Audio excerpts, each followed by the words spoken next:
옷깃만 스쳐도 인연이라고 하죠. 저는 정말 스쳐가기만 했습니다. 뭘요? 예술을요. 예술에 대한 한 남자의 헛소리. 예술을 스쳐간 남자, 저는 예스맨입니다.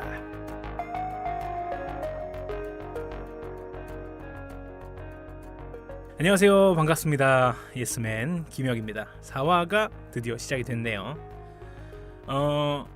지금 이제 뭐 1화부터 쭉 들어오셨던 분들은 눈치를 채셨을 수도 있겠지만 익숙한 인트로가 아니었죠? 네, 뭐 고작 3화밖에 하진 않았지만 한 분이 지금 안 계십니다. 여러분들한테 뭐 이런 얘기를 감히 드려야 될 것 같아서 조금 죄송할 수밖에 없지만 아건 씨가 이제 사정상 네, 예스맨을 조금 하기 힘든 상황이 오셔서 지금은 저 혼자서 이렇게 진행을 하고 있습니다. 사실 사람 일이라는 게 참 그런 거죠. 어쩔 수 없는 것들의 연속이잖아요. 그래서 저 혼자서 오늘은 조금 이런 얘기들을 여러분들과 좀 나눠보고 저 혼자서 할 수 있는 그런 시간이 될 것 같아요. 저는 이번 주는 좀 뭔가 좀 많이 시도한, 좀 뭔가를 시작한 그런 한 주였던 것 같아요. 여러분들은 어떻게 지내셨을지 잘 모르겠는데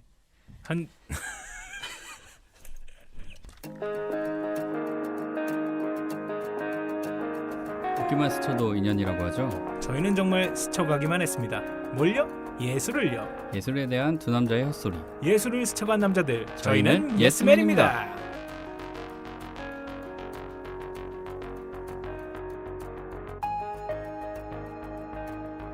반갑습니다. 반갑습니다. 반갑습니다. 예스맨 4화가 시작이 됐는데요. 네. 됐네요. 지금 아마 아건 씨는 모르실 거예요. 제가 앞에 무슨 짓을 했는지. 네. 이거를 뭐 지금 말씀드릴까요? 아니면은 네, 말씀해 주세요. 그래요? 제가 모르니까 알고 가는 게 편집을 하시게 되면 좀 노랄 텐데. 네. 저 혼자 인트로를 땄어요. 들어보시면 아시겠지만 네네. 약간 조금씩 바꿔서 네. 인트로를 땄어요. 그리고 이제 뭐 테이크를 좀 나누긴 했지만 네. 아건 씨에 대한 소식도 말씀드리고 아쉽지만 오늘 여기까지다. 3화를 끝으로 아쉽게도 아건 씨가 제가 늦은 사이에 그런 일들이 있었군요. 네. 다시 이제 인사를 드리죠. 반갑습니다. 저는 김혁이라고 하고요. 안녕하세요. 저는 아건입니다. 지금 이제 좀 그래도 4화가 됐잖아요. 네네네. 근데 들으시는 분들이 약간 느끼실 수도 있는데 드디어 저희가 스튜디오에 입성을 했습니다. 그 경이로운 날 늦었네요. 그럴 수도 있죠. 뭐 저희는 가차 없습니다. 농담이고 네. 고퀄리티로 여러분들께 이제 들려드릴 수 있지 않을까. 이왕 할 거면은 조금 더 고퀄리티로 해야 저희도 약간 조금 자부심도 생기고 좀 더 고퀄로 할 수 있지 않을까. 시간 약속도 잘 지키고. 그렇죠. 그렇습니다. 네. 벌써 4화 이제 한 달째예요. 이게. 그렇죠. 한 달째네요. 시간이 진짜 오래 빨리 지나가긴 하는데 이제 한 달여 정도 하시면서 아건 씨는 어떻게 좀 느끼셨나요? 한 달 동안? 생각보다 얘기 못했던 말들이 많았구나. 제가 막상 얘기를 하니까 훨씬 많은 것들이 나오고 듣는 것도 어떤 새로운 사실들을 알게 되는 것도 또 많은 것 같고. 어떠셨나요? 저는 정말 한 달이 정말 빠르게 지나간 것 같아요. 저도 물론 이제 일을 하면서 이렇게 해서 시간이 뭐 빨리 간 것도 있긴 한데 녹음하고 편집하고 업로드하면 또 녹음하러 오는 시간. 맞아요. 약간 이렇게 되더라고요. 이제 본격적으로 4화 주제에 대해서 얘기를 해볼 텐데요. 이번 주제가 뭐였죠? 저희가 이번에는 가을 이제 마지막 가을 해서 그쵸? 가을 하면 생각났던 이제 책에 대해서 얘기하기로 했었는데요. 네. 독서의 계절이잖아요. 가을이. 그렇죠. 근데 가을이 많이 가버린 것 같긴 한데 하지만 뭐 어쨌든 독서는 뭐 사시사철 언제나 해도 괜찮은 거니까. 네, 그럼 이제 각자의 추천에 대해서 좀 얘기를 해볼 텐데 네. 누가 먼저 해볼까요? 오늘은 김혁 씨가 먼저. 오늘은 제가 먼저 할까요? 네, 하시겠어요? 약간 부담되는데 이거 또 먼저 하라니까. 제가 오늘 추천해드릴 노래는 P타입의 돈키호테 1, 2입니다. 돈키호테. 혹시 이거 들어보신 적 있나요? 제가 추천해드리기 전에. 추천해드리기 전에는 한 번도 안 들어봤던 것 그래요? 같아요. 네. 하긴 뭐 이게 힙합 네네네. 장르이기도 힙합 하니까 장르라서 알것이 약간 이쪽 힙합 쪽 잘 안 들으시잖아요. 진짜 문해. 그래서 오늘 책과 관련된 거를 뭘로 할까 하다가 P타입의 돈키호테를 고르게 됐는데요. 사실 저는 P타입이라는 뮤지션을 꽤 오랫동안 좋아했었어요. 예전 그 1화 때 뭐 얘기를 들었던 것 같은데 뭐 중학교 때부터 노래를 들었다고 하잖아요. 네네네네. 그때 맨 처음 가사를 쓰려고 했던 반주에 원래 랩을 했던 사람이 P타입이에요. 네, 그래서 정말 어쨌든 P타입이라는 뮤지션의 노래인데 이 돈키호테라는 게 사실 1집 헤비베이스라는 앨범의 타이틀곡이었어요. 네네. 돈키호테라는 책을 읽어보셨나요? 그쵸. 어릴 때 동화로 많이 읽었던 것 같아요. 네. 사실 저도 그냥 돈키호테라는 그 정도만 알고 있었고 책을 본격적으로 읽은 거는 2, 3년 전밖에 안 되는 것 같아요. 굉장히 최근이네요. 네네네네. 돈키호테라는 이 작품이 미겔 데 세르반테스라는 작가가 1605년에 지은 소설이에요. 이게 2002년 노벨 연구소가 선정한 세계 100대 문학에서 1위를 차지한 문학 역사상 가장 위대한 소설이라고 합니다. 출처 위키. 근데 이게 얼마나 대단하냐고 하면은 이거에 대한 평가 중에 가장 와 이런 정도야라고 생각했던 게 뭐냐면은 돈키호테 이후에 쓰인 소설은 돈키호테를 다시 쓴 것이나 그 일부를 쓴 것이다 라는 이 이상의 찬사가 뭐가 있을까 하는 정도로 대단한 평가를 내린 게 있는데 원래 이름은 돈키호테가 아니고 알론소 키하노라는 그 시골의 약간 돈 많은 집안의 어떤 노인이 나이가 어느 정도 먹어가니까 할 게 없잖아요. 그래서 집안에 쌓아놨었던 그 기사 소설들을 읽습니다. 근데 거기에 이제 빠져가지고 밤이 새도록 읽고 날이 바뀌어도 읽고 계속 읽는 거예요. 잠도 안 자고. 그러다 보니까 이제 여기에 너무 심취한 나머지 정신이 이제 약간 이 세상이 그런 기사화가 돼버리는 거죠. 그래서 이제 여행을 떠나는 건데 돈키호테의 그 시종이 있죠. 산초 판사. 시종이 있었나요? 돈키호테가 타고 다니는 말이 이제 노쇠한 말이 엄청 말라붙어요. 맞아요. 로시난테라는 말이 있고 그와 함께 떠나는 게 이제 산초 판사가 있어요. 근데 이게 처음부터 산초라는 사람이 돈키호테를 따라가려고 한 거 아니고 맨 처음에 돈키호테가 혼자 갑니다. 혼자 갔다가 이거 이런 여행을 떠나면 그래도 시종 하나가 있어야 되지 않을까라고 하다가 자기 마을에 다시 돌아와서 뭐 돈도 챙길 겸 다시 돌아와서 이제 농장에 이제 소작농들이겠죠. 어쨌든 거기에 있는 약간 순박한 청년인 산초를 꼬드깁니다. 순박하면 그래요. 네, 순박하면은 산초를 꼬드겨서 근데 산초는 그런 기사라는 것 자체도 모르고 이게 그런 소설이나 이런 것도 전혀 모르니까 그냥 돈키호테가 하는 말을 듣고 홀려서 따라옵니다. 항상 패턴이 돈키호테가 착각하고 사고를 일으키고 흥신 두들겨 맞는데 산초는 거기서 맨 처음에는 저거 그거 아니에요. 착각하신 거예요 하면서 따라갔다가 같이 맞고 약간 뭐 이런 둘이 약간 더맨더머 같은 건데 이제 냉철하게 보면은 약간 캐릭터가 반대되는 개념이에요.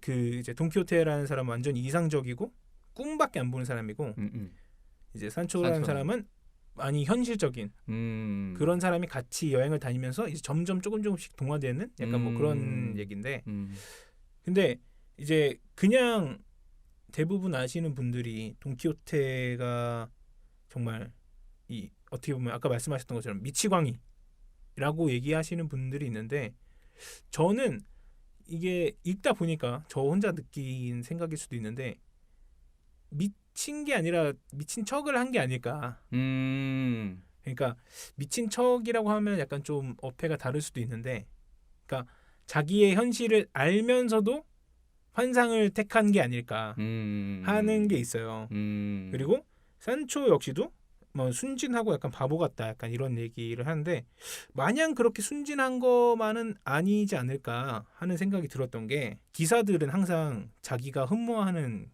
여인이 있잖아요. 네네네. 그 여인의 이 이름이 둘시네아 공주예요. 네. 근데 이 둘시네아 공주가 진짜 어디 왕국에 있는 공주가 아니라 자기가 살던 마을에. 돈키호테가 살던 마을에 여자를 자기만의 공주로 공주로. 만든 거예요. 그래서 돈키호테가 옷을 벗으면서 공주를 너무 사랑해서 이걸 표현하고 싶다라는 걸 산초에게 이제 말해요. 이거를 공주한테 가서 전해라. 내 사랑이 지금 어떻게 표출되고 있는지. 근데 자기 마을로 가는 거잖아요. 그래서 산초가 그래도 뭐라도 챙겨야 되니까 얘기를 합니다. 그때 이해한 게 돈키호테가 그 공주한테 편지를 이제 전달해 달라고 얘기를 해요. 근데 산초가 그 편지를 전달할 때 돈키호테의 가족한테도 편지를 써달라. 그 내용이 뭐냐면은 돈키호테가 가지고 있는 그 돈들을 산초에게 주겠다라는 약속을 하고 출발을 했어요. 네네네네. 그 약속을 지킬 것. 편지, 그러니까 인증서 같은 거죠. 산초가 이걸 돈키호테한테 써달라고 한 거예요. 갈 때. 그럼 이것도 써주세요. 그거랑 나귀들을 자기한테 넘겨주겠다는 양도 확인증을 써달라고 했어요. 아까 어떻게 보면 엄청 냉철하게 말한 거죠. 그렇죠. 이제 돈키호테는 어차피 그런 게 중요한 게 아니니까 알았다고 얘기해요. 근데 산초가 근데 가장 중요한 것을 빠뜨릴 뻔했네요라고 말을 하자 돈키호테가 한 말이 있어요. 고향에 있는 내 재산 중에 탐나는 게 또 있더냐? 그때는 제정신으로 돌아오는 건가요? 그래 저는 이런 거를 봤을 때 네. 중간중간에 돈키호테가 정신이 되돌아온 게 아니라 사실은 돈키호테도 다 알고 있고 그런 건데 그냥 선택을 이렇게 한 게 아닐까 하는 생각이 들더라고요. 그래서 어쨌든 뭐 이런 모험담이 이제 돈키호테라는 책인데 다시 피타입 얘기로 넘어가서 그러니까 피타입이 2004년에 이 노래를 만드는데 내용이 사실 비슷해요. 좋게 표현하자면은 돈키호테가 약간 꿈을 향해서 달려가는 그쵸. 그런 사람이잖아요. 그쵸. 그래서 이 피타입이라는 사람도 똑같이 사람들이 자기를 비웃을지 몰라도 자기는 자기 꿈을 향해서 걸어간다. 뭐 이런 내용의 노래인데 이 이후에 이제 피타입의 4집에서 돈키호테 2라는 노래가 다시 나옵니다. 가사 중에 좀 좋았던 부분이 뭐냐면은 10년 전에 내 자신이 상대다라는 말을 해요. 그래서 이미 많이 지나가 버린 자신과 현실의 자신을 같이 놓고 봤을 때 자신은 아직도 여전히 돈키호테고 그렇게 살아간다. 제가 이거를 좀 신기하게 느꼈던 게 뭐냐면은 돈키호테가 1편이랑 2편 두 개로 나눠졌다고 했잖아요. 1편이 1605년에 나왔고 2편이 그 뒤인 11년 뒤에 1616년에 2편이 나와요. 후편이 나오죠. 근데 신기하게도 피타입의 헤비베이스도 2004년에 돈키호테가 나오고 그 뒤로 11년인 뒤에 2015년에 이 돈키호테 2가 나옵니다. 평행이론. 이게 평행이론인지 의도한 건지 모르겠어요. 근데 그 이제 정확한 연도가 맞는지 아닌지는 잘 모르겠는데 그 11년이라는 기간이 똑같더라고요. 제가 우연히 찾아보면서 봤던 게 의도한 건지는 잘 모르겠는데 의도했을 수도 있죠. 그렇죠. 그래서 11년 동안 그 쌓아놨던 얘기들을 좀 돌아보면서 돈키호테라는 모습을 자신한테 빗댄 거 봤을 때 사실 돈키호테라는 모습을 보면은 꿈만 바라보고 현실을 이제 안 보고 살아가잖아요. 근데 엄밀히 말하면은 뭐 악건 씨도 그렇고 저도 그렇겠지만 그 돈키호테 시간이 있었다고 저는 생각해요. 맞아요. 저는 지금 계속 들으면서 그냥 예술했던 사람들의 길. 남들이 뭐라 이제 말하는 거에 대해서 듣긴 듣는데 본인도 알아요. 아까 김혁 씨가 얘기했던 것처럼 현실과 이상이 나눠져 있다는 거 알고 아는데 이상을 택하는 거죠. 그렇죠. 이건 이제 뭐 지금 현실의 저희들의 얘기고 조금 시간을 더 과거로 돌리면은 어린 시절에 사실 나무 막대기 막 이런 거 들고 뭐 대장놀이 하고 그렇죠. 막 아무도 없는 허공에다 막 칼로 베면서 저기 있다고 하면서 친구들과 같이 그게 저는 사실 돈키호테의 시간이라고 저는 생각하거든요. 저 방금 소름 돋는 거 하나 생각이 나는데 제가 딱 어릴 적에 외가 쪽이 좀 산 쪽에 있었어요. 그래서 그 산에 보면 가시나무 덤불이 있거든요. 좀 가시가 이렇게 좀 뭉쳐서 나요. 근데 그 가시가 보면은 막 나무 같은 걸 감고 있어요. 그래서 그때 제가 진짜 막대기를 들고 친척 형이랑 동생이랑 이제 남자 3명이서 막대기 하나씩 들고 저기다. 하나씩 문지르자.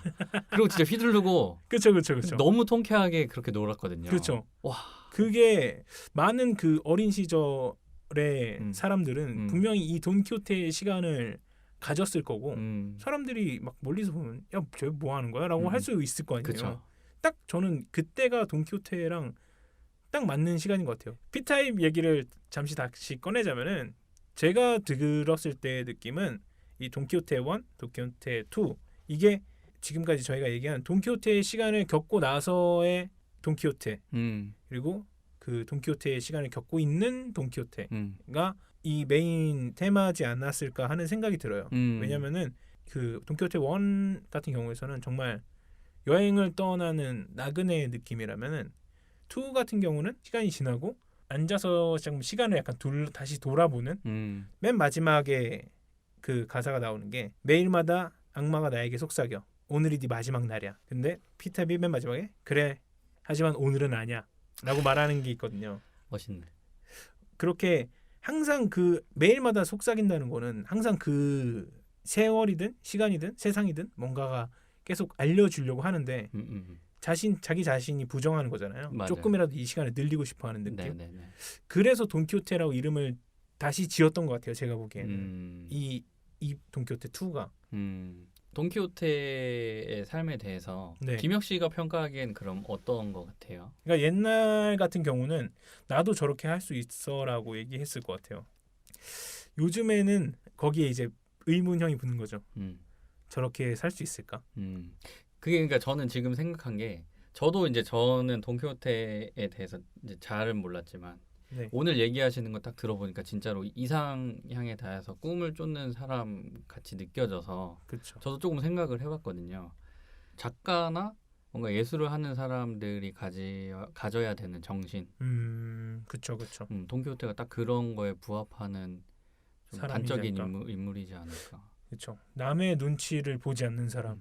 1화에서 얘기했었나요? 이제 뭐 예술에 대해서 이제 정의 같은 걸 얘기하다가 네네. 어떤 게 예술일까라고 막 이제 이것저것 하다가 뭔가의 자기의 신념과 자기의 생각을 계속해서 오랜 시간 담아내는 작업을 하는 사람이 작가고 예술가다. 네네네. 이런 얘기를 그렇죠. 했던 것 같은데 딱 이어지는 것 같아서. 행위 예술의 선조. 그렇죠, 그렇죠. 아까 말을 인용하면은 모든 행위 예술은 돈키호테를 따라한 거가 되는 거죠. 돈키호테의 일부를 쓴 것에 그렇죠. 불과하다. 그렇게 되는 거죠. 정말 대단하네요. 돈키호테라는 인물 자체가 대단한 사람이네요. 그래서 뭐 저 지금 이제 횡설수설을 많이 한 것 같긴 한데 네. 어쨌든 제가 추천해드리는 노래는 돈키호테. 이거 한번 꼭 돈키호테라는 노래 1편, 2편 다 들어보셔도 좋을 것 같고 돈키호테라는 책을 다시 한번 보셔도 괜찮을 것 같아요. 제가 지금 사실 내용을 전체 얘기하기에는 너무 약간 좀 긴 분량이고 네네네. 정말 핵심인 캐릭터 산초 판사랑 이제 돈키호테만 설명을 드린 건데 거기에 이제 다양한 인간 군상들도 나오고 돈키호테가 어떤 우여곡절을 겪는지도 나오기 때문에 이거를 다시 한번 뭐 읽으셨던 분이면 다시 한번 읽으셔도 좋을 것 같고 모르셨던 분이면 한 번쯤 읽어보셔도 좋을 것 같아요. 저도 한번 다시 읽어봐야 되겠어요. 네, 상당히 재밌습니다. 제가 봤을 때는. 그래서 저의 돈키호테 얘기는 오늘은 여기까지 네. 하도록 하겠습니다. 네, 그럼 이어서 오늘 이제 주제가 책이잖아요. 그쵸. 그래서 저도 뭘 할까 고민을 하다가 네. 제가 사실 책을 잘 못 읽어요. 글에 대한 약간 그 거부감이 있어요. 네. 그래서 제가 그림을 그리지 않았나. 그렇죠. 그 글에 대한 호감이 많았으면 작가를 하셨겠죠. 그렇죠. 그러니까 뭔가 이렇게 내 생각을 담고 이런 거가 글보다는 사실 그림 쪽에 제가 흥미가 있어서 그림에 호기심을 갖지 않았나 생각이 들어서 저는 그게 진짜 훨씬 더 어렵다고 생각하거든요. 어떤 거에 대한 주제를 이 그림으로 표현하는 거 물론 뭔가 뭐 사과를 표현하면 사과를 그리면 되지만 슬픔을 표현해라 라고 하면은 뭐 물론 우는 걸 그릴 수도 있겠지만 그렇죠. 그거보다 뭔가 좀 더 심오한 세계가 있잖아요. 뭐야 이게 뭐. 근데 비슷한 것 같아요. 아까 그 김혁 씨가 얘기한 것처럼 그 이제 가사 하나하나에 꽂힐 때가 있잖아요. 그렇죠. 그런 것도 사실 그냥 이제 흘려서 나온 것들이 아니고 되게 생각해서 나온 게 이제 듣는 사람이 이제 느낄 때에는 팍 오는 것 같은데 그림도 똑같은 것 같아요. 저도 이제 물론 어렵거든요. 뭐 슬픔을 시각적으로 표현해라 어렵긴 한데 그런 이제 활동을 좋아하는 거죠. 그 이제 슬픔을 그걸 시각적으로 표현하는 표현하기 걸 위해- 좋아하는 거죠. 표현하기 위해서 막 고뇌하고 그렇죠, 막 그렇죠, 그렇죠. 만드는 시간들을 그런 시간들이 이제 좋은 것 같아요. 이제 그래서 저도 생각을 좀 해봤는데 그래서 책이랑 이제 제가 시각적인 뭔가를 연결하다 보니까 네. 만화책이 가장 맨 먼저 나오더라고요. 저 그림 책 그쵸. 만화책. 해서 내가 맨 처음 봤던 만화책이 뭔가라고 떠올려 봤더니 이제 오늘 이제 주제가 됐는데 저는 이제 삼국지를 가져왔거든요. 삼국지 고우영 삼국지. 삼국지 엄청 많죠. 그렇죠. 정말 엄청 많은데 저는 이제 제가 정확히 중학교 때인지 초등학교 때인지 기억이 안 나는데 그때 이제 맨 처음 봤던 삼국지가 뭐였냐면 요코야마 미스테루의 전략 삼국지입니다. 요코야마 미스테루의 전략 삼국지. 네, 많이들 보셨을 거예요. 그 만화책에서 댕검 나왔던 만화책 혹시 기억하시나요? 댕검. 이 그 요코야마 미스테루의 전략 삼국지. 네, 저는 맨 처음에 이제 이걸 텍스트로만 받았잖아요. 네네네네. 추천하실 때. 그래서 맨 처음에는 뭘까 하고 제가 검색을 해봤는데 네. 그림체를 보자마자 알았습니다. 그렇죠. 되게 인물들의 특징은 없어요. 네, 근데 그 그림체가 네. 확실히 네. 그 이제 댕공이라고 말씀하신 게 그거죠. 조승상의 통행증이 없으면 지나갈 수 없다. 그게 요즘에 엄청 짤이 돌더라고요. 그러니까 관우가 그쵸, 이제 그 조조가 관우를 조금 우대해줬잖아요. 러버죠, 러버. 네네. 해서 관우가 원래 이제 유비랑 장비랑 같이 의형제 맺고서 네네. 이제 뭔가 큰 일을 도모하려고 네, 뭔가 나라를 세우려고 하는데 그렇죠. 그게 처음에는 잘 안 돼서 유비는 그쵸. 항상 지고 다녔거든요. 조조는 이기고 다녔으면 그쵸. 유비는 항상 지고 다녀서 이제 한- 그때 한번 전투에서 되게 크게 깨지고 뿔뿔이 흩어지죠. 그 삼형제가 삼형제. 뿔뿔이 흩어졌을 때 이제 조조가 이제 관우를- 관우를 거둔 거죠. 그렇죠, 그렇죠. 해서 여기 있어라. 네네. 근데 관우가 싫다고 했는데 조조가 이제 관우가 너무 좋다 보니까 그러면은 유비가 올 때까지만 있어라. 뭐 그쵸, 이렇게 그쵸. 해서 머물게 했다고 이제 이야기 나오죠. 그쵸. 관우가 조조 그 밑에 머무는데 이제 머물다가 소식을 들어요. 유비가 이제 그쵸, 어디에 그쵸, 있다. 그래서 이제 관우가 조승한테 이제 허락을 받고 가려고 했는데 이제 좀 급하게 가다 보니까 뭔가 이게 통행증을 안 받고 네, 이제 그쵸. 조조의 땅을 지나가게 되는데 그게 아마 5관문이 네, 맞아요. 있는데 예, 예. 그거를 이제 지나가야 되는 거죠. 네네네. 그래서 이제 거기 성을 지키고 문을 지키고 있는 장수가 와서 이제 관우한테 통행증 보여달라고 했는데 관우가 그런 거 없다. 없다. 그럼 못 지나간다라고 이제 조선생이 통행증이 없으면 지나갈 수 없다. 하고 그 다음 컷이 뭐냐면 댕공. 그 통행증이 없으면 못 지나간다 했던 장수의 머리가 갑자기 그냥 그쵸. 쭉 떨어집니다. 댕공이라는 그 글자와 함께. 그쵸. 네. 그게 그 유명한 짤로 돌아다니고 있죠. 네네네. 쿨가이 관우라고 해서 그렇죠. 엄청나게 돌아다니더라고요. 그래서 제가 하나 좀 재밌는 거 있어서 가져왔는데 똑같은 건데 네네. 이야기를 참 하자면 뭐 머리 상한 부분만 잘라주세요라고 이제 얘기하고 상한 부분요? 관우가 이제 네. 관우가 잘라드리죠 하고 목부터 자르는 거죠. 그렇죠. 목이 이제 잘린 거죠. 상한 부분인 거죠. 뭐 그런 식으로 짤이 좀 돌아다니더라고요. 그렇죠, 그렇죠. 그래서 많으신 분이 아마 읽으셨을 것 같아요. 그러니까 이 만화 삼국지를 읽지는 않았는데 이런 짤들은 조금 많이 보이지 않았어요. 이 그림체는 아마 익숙하시지 않을까. 그러니까 아마 이거 전집을 다 보시진 않았더라도 한두 번쯤은 이제 한 네. 권씩은 좀 읽으시지 않았을까. 이게 60권 정도 되는 책인데 제가 이제 이 책을 거의 그러니까 처음으로 책을 읽은 것도 이거거니와 만화책으로 읽은 게 이게 처음이었던 것 같아요. 이거가 되게 매력적인 게 뭐냐면 제가 아까 맨 처음에 그 얘기를 했잖아요. 인물들의 특징이 크게 있지 않다고. 네네. 얼굴이 거의 사실 다 똑같이 비슷비슷해요. 생기고 수염 뭐 모양만 좀 다르고 옷 이 입은 거 정도만 다른 정도거든요.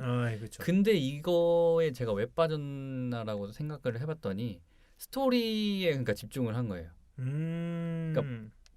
캐릭터성을 이렇게 부각하기보다 그냥 스토리 흐름을 더 잘 보여주기 위해서 저는 약간 이런 느낌을 주지 않았나라고 생각을 좀 했거든요. 약간 비유를 하자면은 음, 이제 뭔가 산을 탐구한다라고 하면은 산 안에서 나무를 하나하나 이렇게 보면서 지나가는 게 다른 뭐 만화들이 네, 뭐 캐릭터를 예. 좀 형성한 거면은 이거는 약간 드론 촬영처럼 전체의 이 산맥을 보여주는 데 중점을 둔 네. 약간 그런 느낌이네요. 그래서 제가 어렸을 때 읽었을 때 그래서 이제 좀 잘 읽혔던 것 같아요. 그러니까 이 캐릭터가 멋있어서 약간 그거에 빠지는 게 아니라 이 삼국지라는 스토리 자체에 좀 네. 잘 스며들도록 이 책이 이제 유도를 한 거군요. 네네네. 그래서 그러니까 제가 딱 바랬던 책이었던 거죠. 그러니까 뭔가 음. 스토리를 읽고 싶은데 글로는 잘 안 읽히니까 그걸 만화를 통해서 난 좀 쉽게 이해하고 싶다라고 생각을 했는데 아, 네네. 이 책이 딱 그런 류였던 것 같아요. 제가 지금도 기억나는 게 이야기만 사실 기억이 계속 났거든요.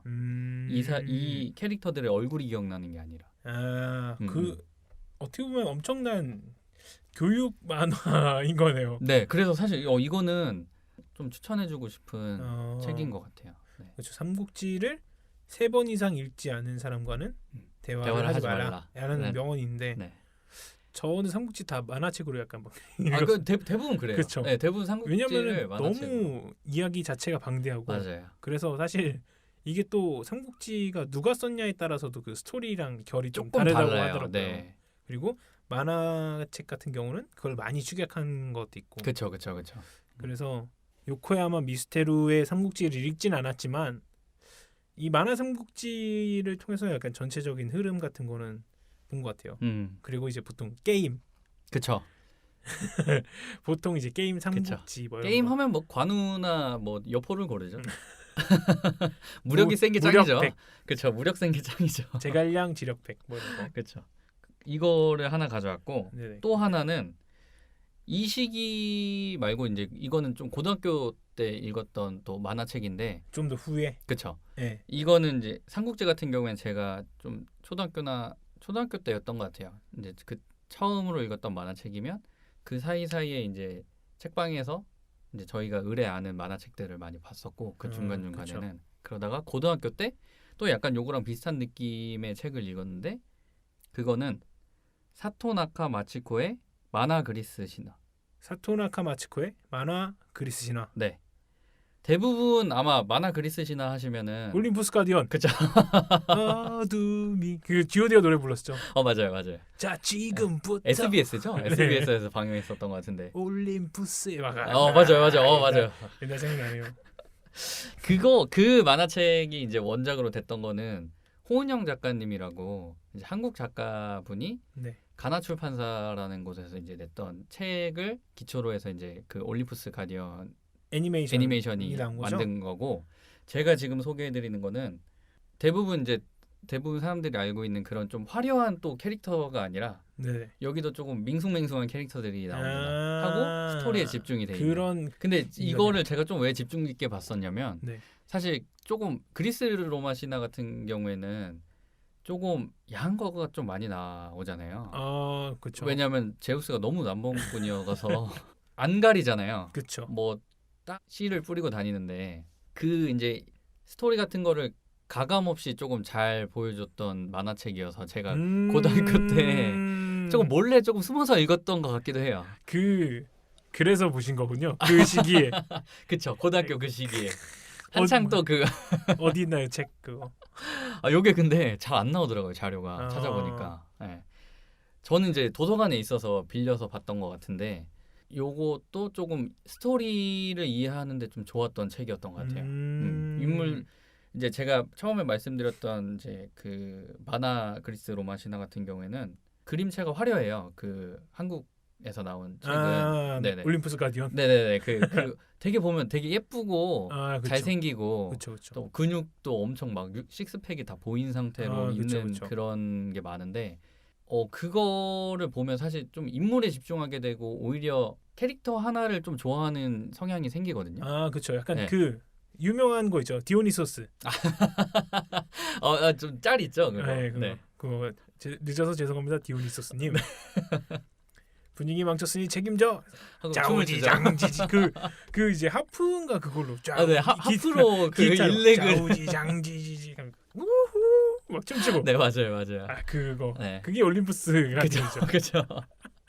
그럼 이제 그거랑 이제 상반되게 이거 같은 경우에는 조금 스토리에 집중이 돼서 캐릭터를 좀 좋아한다기보다 어떤 상황이나 스토리를 조금 생각하게 하는 그런 효과가 있었던 것 같아요.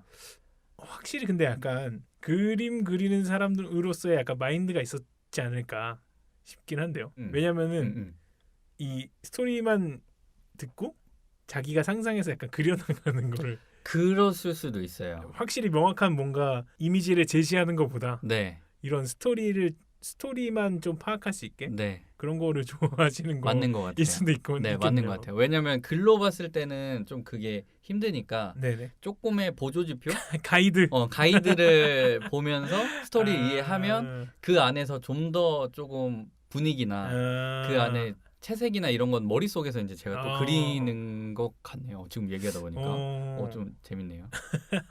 아니, 실제로 이 만화책 말고 제가 머릿속으로 되게 이미지가 잘 그려졌던 책이 있었는데 네. 눈먼자들의 도시라고 아시죠? 네네. 영화로도 나왔는데 네네네. 제가 이제 그거는 좀 글이 잘 읽혀져서 그 음. 책을 봤었는데 머릿속에서 엄청나게 정말 짜릿하게 읽었었거든요. 이미지가 딱 그려지면서. 네네네네. 너무나 긴장되고 너무나 그 조금 짜릿짜릿하고 이렇게 가슴 두근두근하게 그 글을 읽어 내려가면서 머릿속으로 상상을 했었는데 영화를 봤는데 그게 아닌 거예요. 그 느낌이 아닌 거예요.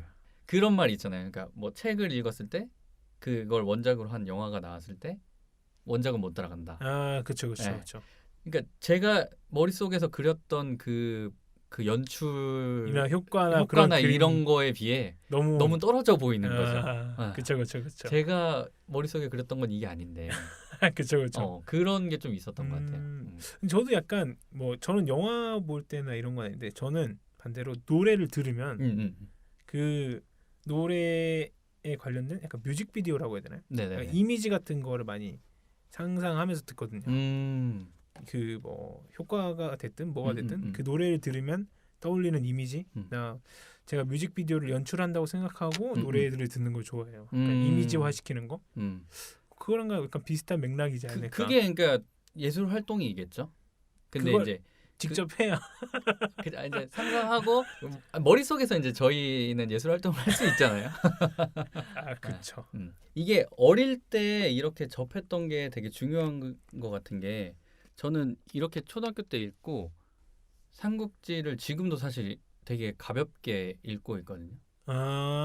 스토리랑 이런 거에 대해서는 전반적으로 알고 계시니까. 네, 그리스 로마 신화도 그렇고, 그러니까 이제 제가 그 스토리 라인이 머릿속에 들어가니까 그거가 다른 거로 표현되거나 뭐 캐릭터를 부각한 삼국지를 봤을 때도 이미 기본 베이스는 깔려 있는 거니까. 이해한 상태로 이거를 좀 바라보게 돼서 조금 또 다르게 보이는 게 있는 것 같아요.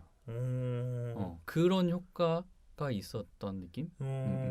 그건 확실히 네네. 괜찮네요. 네. 그래서 저는 좀 이런 게 제가 이제 만화책으로 설명을 하면서 뭔가 이 스토리에 대해서 얘기했지만 콘텐츠 하잖아요. 근데 이제 제가 말씀드렸다시피 뭔가 삼국지나 그리스 로마 신화 이게 사실 콘텐츠거든요. 하나의 스토리. 근데 그거 가지고 다방면으로 아까 말씀하셨듯이 게임으로 그게 삼국지가 나오고 뭔가 또 다른 영화로도 나오고 노래로도 나올 거고 다방면으로 요 하나의 그 콘텐츠를 가지고 쓰는 거 같다고 생각을 했거든요.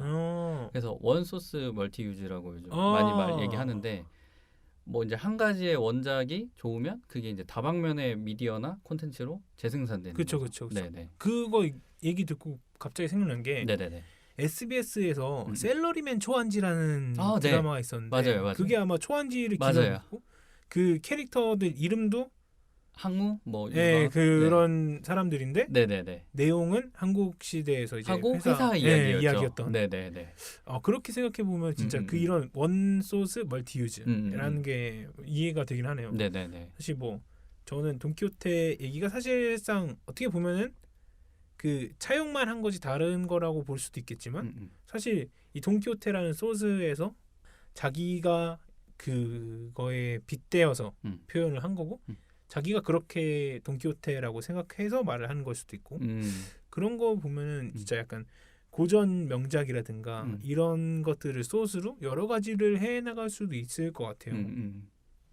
그게 그러니까 저희가 책이 이제 단순하게 가장 좀 사람들이 대중적으로 접하는 매개라서 그렇죠. 저희가 이제 책을 주제로 했지만 이렇게 이제 얘기가 나오는 것 같거든요. 그렇죠. 스토리라는 게 되게 그래서 중요한 것 같아요. 그렇죠. 책을 사실 읽으면 그 스토리를 보려고 책을 읽는 거잖아요. 그렇죠. 누군가의 생각을 얻으려고 책을 읽고 그게 이제 뭐 음악이나 미술 그림이나 저는 똑같은데 매개가 이제 글인 거죠. 책은. 그렇죠, 그렇죠, 그렇죠. 음. 그러니까 뭐 에세이가 됐든 뭐가 됐든 간에 뭐 자기계발서가 됐든 뭐 소설이든 시든 산문이든 뭐 상관없이 어쨌든 책으로 나오는 것들, 그러니까 활자가 적혀지는 것들은 사실 어느 일정한 양이 있고 그 일정한 양 안에서 자신의 생각을 담아가지고 얘기를 해 나가야 되는 거잖아요. 네네네. 그리고 타인이 읽고 이해할 수 있게 만들어야 되고 그러면은 그걸 얼마나 잘 짜임새 있게 짜느냐라고 생각하고 이제 준비를 해야 되는 거고 그게 결국 잘 만들어진 것들이 지금까지 이제 명작으로 남아 있는 거고. 그렇죠. 사람들이 공유하는 네, 거고. 공유를 하는 거고. 뭐 그러니까 지금 이제 들으시는 분들도 자기만의 그런 베스트셀러가 그렇죠. 명작이 네, 있을 거예요, 있으시겠죠. 분명히. 네. 근데 생각해 보니까 지금 제 이 돈키호테는 네. 제가 가져온 돈키호테라는 네. 거는 원래 유명한 스토리를 비꼬아서 그 극악의 캐릭터를 하나 부각해서 그 사람이 부딪히게 만든 거잖아요. 네네네. 그렇죠. 그러니까 막 이 사람이 사실 어디 가서 뭐 후드려 맞았고 막 이거보다는 이 돈키호테가 주는 캐릭터 자체가 그렇죠. 좀 센 이야기고 약간 캐릭터에 집중된. 그리고 악건 씨의 그 전략 삼국지랑 그림 그리스 그리스 로마시나는 반대로 캐릭터성을 많이 죽이고 이 스토리에 치중한 맞아요. 거네요. 네. 이상하게 이렇게 얘기를 하다 보니까 또 밸런스가 또 맞는 것 같기도 하고 신기하네요. 저희가 딱두 그러게요. 상반되는 걸 준비가 됐네요. 항상 이제 가끔 이제 악건 씨랑 얘기를 하다 보면은 이상하게 대치점에 서 있는 것 같아요. 안 맞는 거가 아니라 정말 같은 걸 보더라도 반대편에서 이제 보고 그런 거 보면은 좀 신기하다는 생각도 들고 이래서 약간 이렇게 얘기를 하는 것 자체가 좀 재미있는 것 같아요. 그렇네요. 그렇죠. 네. 이렇게 이제 오늘은 책에 대해서 저희가 이제 얘기해봤고, 네. 이제 책을 많이 읽으세요, 여러분들. 저도 많이 읽겠어요. 책을 읽읍시다. 같은 세대. 네, 역시. 다음 주제는 뭘까요? 저는 다음 주제에 대한 제가 아주 멋있는 말을 제가 제가 그냥 오다가 그러니까 뭐 그냥 오다가 이렇게 봤는데 아주 멋있는 말이 조금 있더라고요. 카네기 대통령 아닌가요? 카네기가 했던 명언이라고 합니다. 아무리 보잘것없는 것이라 하더라도 한 번 약속한 일은 상대방이 감탄할 정도로 정확하게 지켜야 한다. 신용과 체면도 중요하지만 약속을 어기면 그만큼 서로의 믿음이 약해진다. 그러므로 약속은 꼭 지켜야 한다. 네. 좋네요. 좋은 사람이 말이네요. 네. 가장 지켜야 하는 기본적인 것. 그렇죠. 약속이죠. 물론 아까 얘기했지만 사실 저도 그렇게 시간 약속 잘 지키는 편은 아닌데 기왕 이렇게 된 거 약속. 네, 좋은 것 같아요. 약속이라는 주제를 가지고 다음 주에 악건 씨와 저가 또 한 번 더 이야기를 풀어 나가도록 하겠습니다. 다음 주에도 스쳐갑시다. 안녕. 안녕히 계세요. 안녕히 계세요.